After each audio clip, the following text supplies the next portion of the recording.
In the wake of World War II, the US government is engaged in a large number of secret medical experiments designed to help win the Cold War. Developing techniques for mind control to create a so-called Manchurian candidate. What is the extent of these brainwashing experiments? How did the CIA become involved in such far-reaching and disturbing research? In May 1953, scientists at Porton Down are researching one of the most lethal nerve agents known to man, sarin. The experiments are conducted on military volunteers, but the young servicemen have no idea what they are letting themselves in for.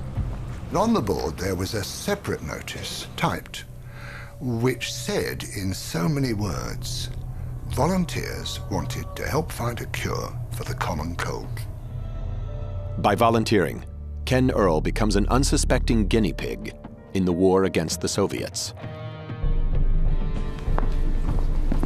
On May 4th at Porton Down, he and 5 other Air Force men are led into a small room by 2 technicians. We were told by the 2 men to roll up the left sleeve. These 2 men then took 2 pieces of material and they taped them to our forearm.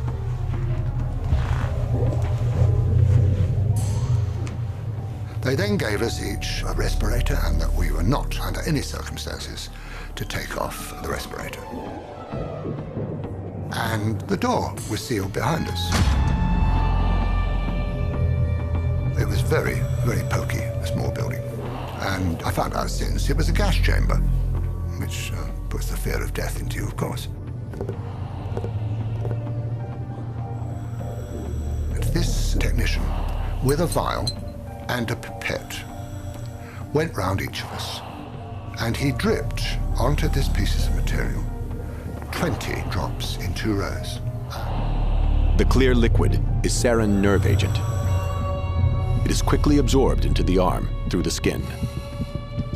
The effects are immediate. I became absolutely claustrophobic.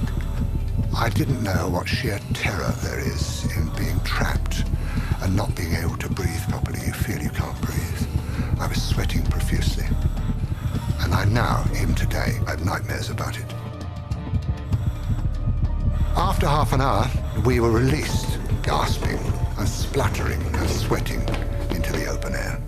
Beautiful sunny May morning. Absolute bliss. What a wonderful thing to be alive. The corresponding paperwork clearly states the purpose of the experiment is to determine the lethal dose of sarin. After the Korean War, disturbing new intelligence reaches Washington. Hundreds of American troops are still being held captive, subjected to brainwashing experiments, and then killed. Mind control research back home intensifies. The new goal is to cause an individual to become subservient to an imposed control, to the point where he will perform acts against his will and then have no memory of the act. The search for a real-life Manchurian candidate begins. To produce such an assassin, the CIA faces 2 main challenges: how to induce amnesia and how to program in new behavior. In 1957, Dr. Ewan Cameron, an eminent psychiatrist in Montreal, believes he has the answers. Cameron applies his techniques under the guise of normal therapy.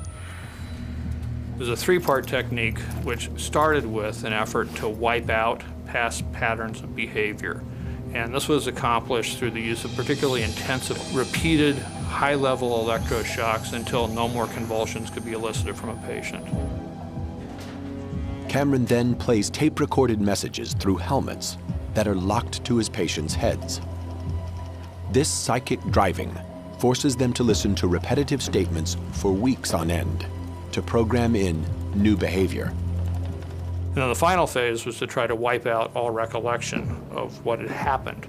And that was accomplished by putting people to sleep for 30, 40 days, accompanied by different kinds of cocktails of drugs. Now, that's not any kind of therapy. That's a brainwashing experiment.